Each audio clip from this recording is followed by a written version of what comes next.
Great. Well, this is our new Radon Mitigator machine, and we are really thrilled with that. I was diagnosed in June with lung cancer. Actually, I wasn't diagnosed in June. I had an eye issue where there was loss of vision with a lot of tests and that thing around those things around the eye.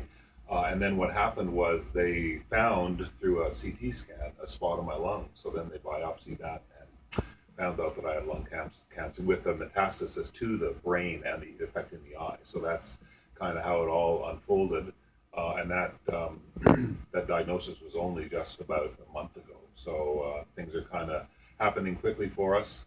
I'm feeling great, but possibly have some chemo down the road and doing whatever we can. So this is part of our kind of what we can do solution to make our home a safe place to live.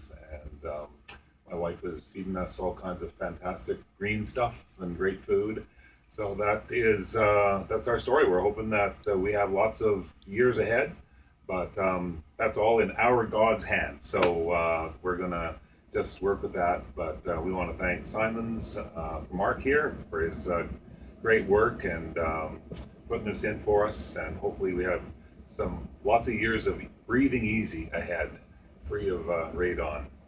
So thanks.